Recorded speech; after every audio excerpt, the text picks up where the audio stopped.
बच्चों स्वागत है आप लोग का हमारे चैनल एसजी एकेडमी में। बच्चों आज हम देखेंगे कक्षा 12वीं रसायन विज्ञान का आपका एक बढ़िया सा पेपर और इसको सॉल्यूशन देखेंगे और इसमें जितने भी प्रश्न आपको बताए जाएंगे सभी आपके बोर्ड एग्जाम 2025 के दृष्टिकोण से बहुत ही ज्यादा महत्वपूर्ण होंगे। तो आप जो है पूरा वीडियो को वॉच करिएगा और जिसमें भी प्रश्न आपको बताए जाएंगे सभी प्रश्नों को एकदम बढ़िया से तैयार करिएगा।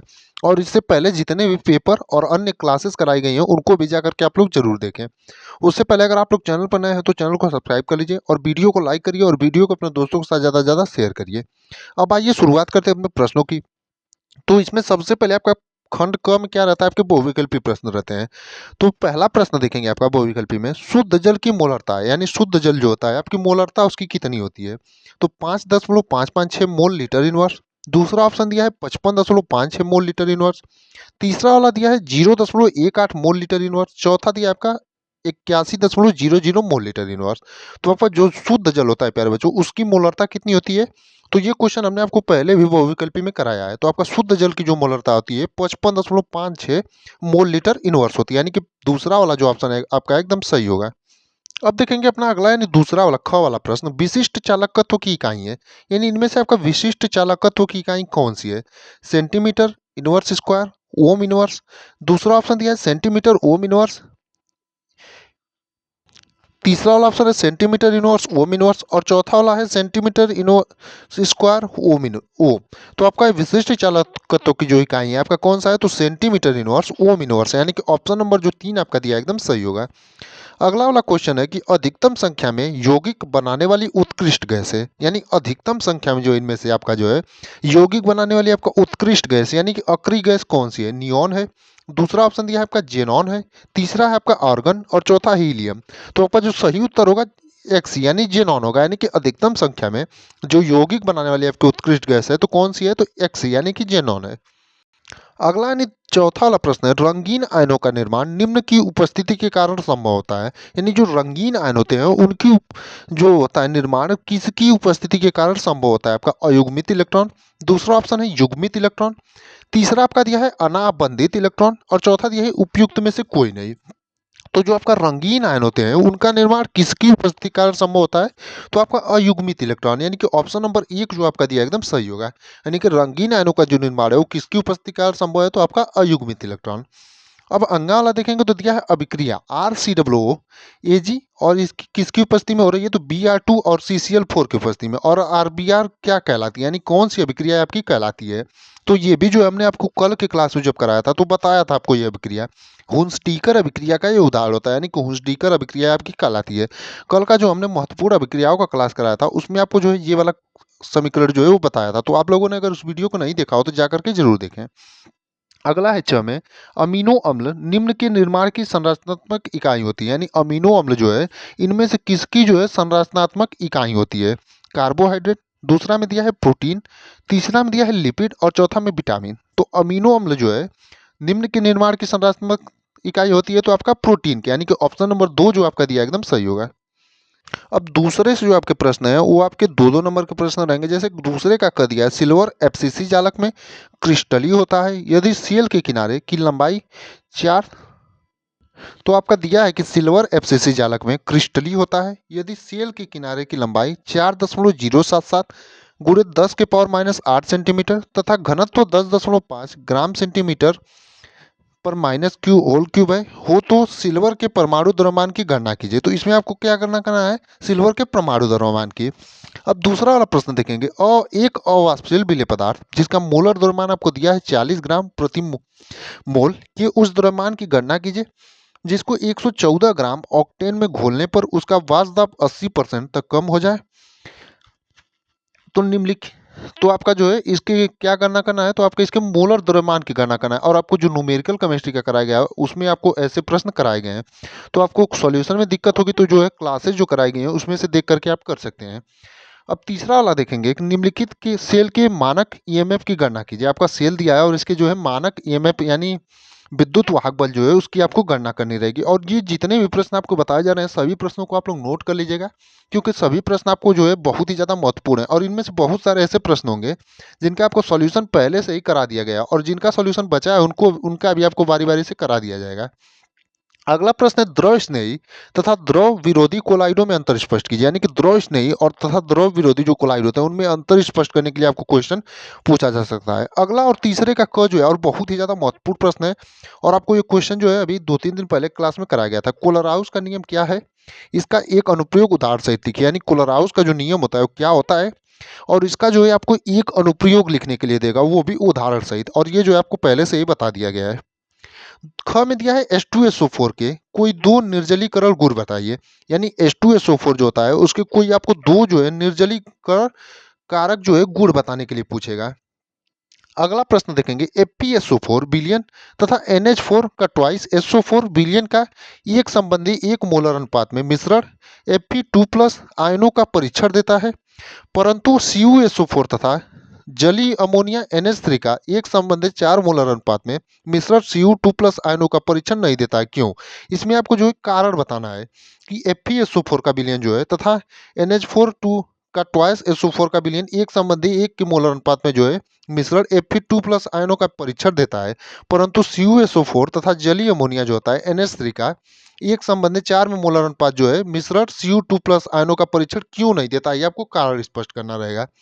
अब अगला वाला देखेंगे कीटोन फेलिंग विलयन तथा टॉलिन अभिकर्मक को अपचयित नहीं करते हैं, जबकि फ्रक्टोज कीटोन समूह होते हुए भी कर देता है, क्यों? अब इसमें भी आपको कारण देना है कि कीटोन जो है फेलिंग विलयन तथा टॉलिन अभिकर्मक को अपचयित नहीं करते हैं, जबकि फ्रक्टोज जो है कीटोन समूह होते हुए भी जो है वो कर देता है। यानी कि कीटोन जो है वो टॉलिन अभिकर्मक और फेलिन विलयन को जो है अपचयित नहीं कर पाते हैं, जबकि फ्रक्टोज जो होता है वो कीटोन समूह का ही होता है, तो वो अपचयित कर देता है। इसका कारण क्या है? अगला प्रश्न है निम्नलिखित में से प्रत्येक ठोस को आयनिक, धात्विक व आणविक में वर्गीकृत कीजिए। जैसे P4 अमोनिया फॉस्फेट, पीतल टेट्रा फॉस्फोरस, डोऑक्साइड, P4O10, Rb, I2 LiBr। यानी कि इनको क्या करना है, निम्नलिखित में से प्रत्येक ठोस को जो आयनिक में, धात्विक में और आणविक में, यानी कि कौन से आयनिक है और कौन से धात्विक है और कौन से आणविक है, इसमें आपको वर्गीकृत करना है। अगला है आपका कारण सही समझाइए। यानी ये जो आपके प्रश्न है उनको कारण सही समझाना है। जैसे पहला आपका है फेरिक क्लोराइड FeCl3 से प्राप्त FeOH3 का थ्रायस का कोलाइडी विलयन धन आवेशित होता है, इसको आपको कारण सहित बताना है। दूसरा आपका जल के शोधन में फिटकरी का प्रयोग करते हैं।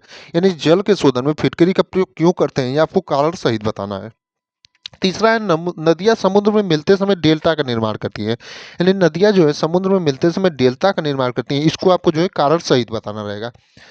अगला क्वेश्चन है ग का पहला कि संक्रमण धातुओं की परमाणु त्रिज्या किस श्रेणी में किस प्रकार परिवर्तित होती हैं और क्यों? यानी संक्रमण धातुओं की जो परमाणु त्रिज्या होती हैं किस श्रेणी में और किस प्रकार परिवर्तित होती हैं और क्यों परिवर्तित होती हैं, ये आपको बताना रहेगा। अगला क्वेश्चन है संक्रमण धातुओं के आयन प्रायः अनुचुंबकीय होते हैं, क्यों? यानी संक्रमण धातुओं के जो आयन होते हैं वो अनुचुंबकीय होते हैं, इसका कारण क्या है? अगला क्वेश्चन देखेंगे संक्रमण तत्व विभिन्न ऑक्सीकरण अवस्थाएं प्रदर्शित करते हैं, क्यों? और ये जितने भी प्रश्न आपको बताए जा रहे हैं सभी प्रश्न बहुत ही ज्यादा महत्वपूर्ण हैं और इसमें से जितने बहुत सारे ऐसे प्रश्न हैं जिनका सॉल्यूशन भी आपको पहले से करा दिया गया है, तो जिनका सॉल्यूशन करा दिया गया है उनको तो आप लोग रिवीजन के तौर पर लीजिएगा और जिनका नहीं कराया गया उन्हें भी नोट करके रखिएगा, क्योंकि उनका भी सॉल्यूशन आपको जल्दी करा दिया जाएगा। अब पांचवें का देखेंगे, पांचवें में आपका 4-4 नंबर के प्रश्न होंगे। पांचवें का क है मोलल उन्नयन स्थिरांक एवं मोलल उन्नयन स्थिरांक में अंतर बताइए। इनके दो स्थिरांकों का प्रयोग करते हुए विलेय का आणविक द्रव्यमान ज्ञात करने के लिए दो अलग अलग सूत्र लिखिए। और ये भी आपका जो है बहुत ही ज्यादा महत्वपूर्ण प्रश्न है और जो है ये भी आपका हर साल पूछा जाता है। अगला बात करेंगे ओस्टवाल विधि द्वारा नाइट्रिक अम्ल के औद्योगिक उत्पादन का वर्णन कीजिए। इस अम्ल में NO3- मूलक का परीक्षण आप कैसे करेंगे? सम्मिलित अभिक्रियाओं के समीकरण भी दीजिए। अगला देखेंगे आईपीएससी नामकरण, और आईपीएससी नामकरण का हमने आपको एक क्लास कराया है जिसमें आपको इन सभी के जो आईपीएससी नामकरण बताया, और ये जो आपका है बहुत ही इंपॉर्टेंट और 4 नंबर का जो है हमेशा पूछा जाता है आईपीएससी नामकरण, 4 से 5 नंबर का। तो वो क्लास अगर आपने नहीं किया हो तो जा करके जरूर करें, क्योंकि आईपीएससी नामकरण आपके हर साल जो है बोर्ड एग्जाम में पूछे जाते हैं। अगर आपको आईपीएससी नामकरण नहीं सीखेंगे तो आप जो है किसी का नहीं कर पाएंगे, क्योंकि ये जो है आपका फिक्स नहीं रहता है कौन सा आएगा। तो आप लोग जो है आईपीएससी नामकरण की क्लास जरूर करें, ताकि आपको क्लास करने के बाद ये जितने आपको क्वेश्चन दिए गए इनका नाम अपने आप से लिखने की प्रैक्टिस भी करें। अब अगला वाला क्वेश्चन है कि एक एरोमेटिक कार्बनिक यौगिक ए जलीय अमोनिया के साथ उपचार करने एवं गर्म करने पर यौगिक बी बनाता है, जो Br2 एवं KOH के साथ गर्म करने पर अणुसूत्र C6H7N वाला यौगिक C बनाता है। A, B एवं C की संरचनाएं एवं इनके नाम लिखिए। इसके बाद देखेंगे आपका छठवां वाला जो प्रश्न है, अब आपके दीर्घ उत्तरीय प्रश्न आ जाएंगे और इसमें जो है आपको अथवा करके भी ऑप्शन मिलेंगे, यानी कि आपको कोई एक करना रहेगा और 5-5 नंबर के रहेंगे। जैसे कि यहाँ पर देखेंगे क में दिया आपको एक एरोमेटिक कार्बनिक यौगिक ACH-Cl3 तथा KOH के साथ अभिक्रिया से B और C देता है, जिनका जिंक चूड़ के साथ आसवन करने से D बनता है। D के ऑक्सीकरण से C7H6O2 अणुसूत्र वाला यौगिक E बनता है। ए बी सी डी तथा ई की पहचान कीजिए। प्रत्येक अभिक्रिया की रासायनिक समीकरण भी लिखिए। और ये ऐसे भी क्वेश्चन आपके हमेशा बोर्ड एग्जाम में पूछे जाते हैं, तो ऐसे क्वेश्चन आपके जिस भी चैप्टर में दिए हो, ऐसे क्वेश्चनों को प्रैक्टिस आप लोग जरूर करें। अथवा में या फिर आप इसको करिए या फिर इसको करिए, निम्नलिखित पर संक्षिप्त टिप्पणियां कीजिए। अब आपको इसमें विलियमसन ईथर संश्लेषण, किण्वन और पायरोलिग्नियस अम्ल से मेथिल एल्कोहल प्राप्त करना, इन पर यहाँ पर संक्षिप्त टिप्पणी करने को आपको देगा। अब ख में आपको दिया है अभिक्रिया 2A+B और ये कुछ अभिक्रिया आपको दिए गए हैं। सी के लिए सांद्रण में परिवर्तन की दर 1.0 mole litre inverse second inverse है। अभिक्रिया का वेग एवं ए बी व डी के सांद्रण में परिवर्तन की दर ज्ञात कीजिए। और आपको ऐसे क्वेश्चन जो है, आपको जो न्यूमेरिकल वाली क्लास कराई गई थी उसमें बताया गया था, तो ये जो है क्लासेस न्यूमेरिकल वाली जो क्लासेस कराई जा रही हैं, आप लोग उनको भी बढ़िया से देखें। या फिर अथवा में आपको क्वेश्चन इस प्रकार से देगा, तो इन दोनों में से कोई आपको एक करना रहता है। अब अगला देखेंगे क्या होता है जब, और क्या होता है जब वाला क्वेश्चन भी आपको 5 नंबर में हर साल पूछता है। तो क्या होता है जब वाले क्वेश्चन जो आपको कराए जाए, उनको भी आप लोग जो एकदम बढ़िया से तैयार करें। जैसे एन ब्यूटिल क्लोराइड को एल्कोहल KOH के साथ अभिकृत किया जाता है, तो आपका क्या होगा। और इसमें आपको केवल रासायनिक समीकरण देने रहते हैं। अगला है शुष्क ईतर की उपस्थिति में ब्रोमोबेंजीन की मैग्नीशियम से अभिक्रिया होती है। तीसरा दिया है एथिल क्लोराइड जलीय KOH के साथ अभिक्रिया करती है। अगला देखेंगे शुष्क ईतर की उपस्थिति में मेथिल ब्रोमाइड की अभिक्रिया सोडियम से होती है। और क्या होता है जब वाला क्वेश्चन भी हमने आपको पहले से करा रखा है। अगला है पांचवा में एथिल ब्रोमाइड की अभिक्रिया KCN से होती है। या फिर अथवा में आप इसको करिए क्लोरोबेंजीन को निम्नलिखित में से कैसे परिवर्तित करेंगे, केवल रासायनिक समीकरण लिखिए। पहला बेंजीन से, दूसरा फिनॉल, तीसरा है टॉल्विन और चौथा है एनिलीन और पांचवा है आपका डाइफेनिल। तो इसमें आपका जो है क्लोरोबेंजीन को जो है निम्नलिखित में कैसे परिवर्तित करेंगे, ये आपको बताना रहेगा। केवल इसमें आपको रासायनिक समीकरण लिखना रहेगा।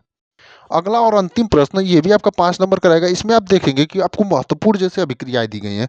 ये क्वेश्चन हम छोड़ रहे हैं, सिर्फ महत्वपूर्ण अभिक्रियाओं पर क्यों फोकस करें। ये जो जितनी भी आपको अभिक्रियाएं दी गई हैं, इनको हमने आपको पहले ही करा रखा है। क्लेजन अभिक्रिया, कैनिजारो अभिक्रिया और रोजनमुंड अभिक्रिया। अभिक्रियाएं क्योंकि आपकी बहुत ही ज़्यादा महत्वपूर्ण है, इसलिए हम अभिक्रियाओं पर फोकस कर रहे हैं। तो अभिक्रियाओं वाली जितनी भी क्लास कराई गई आप लोग उनको कर लें। और इस पेपर में जितने भी क्वेश्चन आपको बताए गए हैं, सबको एकदम बढ़िया से तैयार करिएगा, क्योंकि सभी प्रश्न आपके बोर्ड एग्जाम का आपका जो एग्जाम होगा 8 मार्च को, उसके लिए बहुत ही ज़्यादा महत्वपूर्ण है। और आगे आने वाले दिनों में ऐसी क्लास आपको इस चैनल पर कराई जाएगी। उसके लिए आप लोग जो है चैनल को सब्सक्राइब कर लीजिए और बेल आइकन को प्रेस कर लीजिए।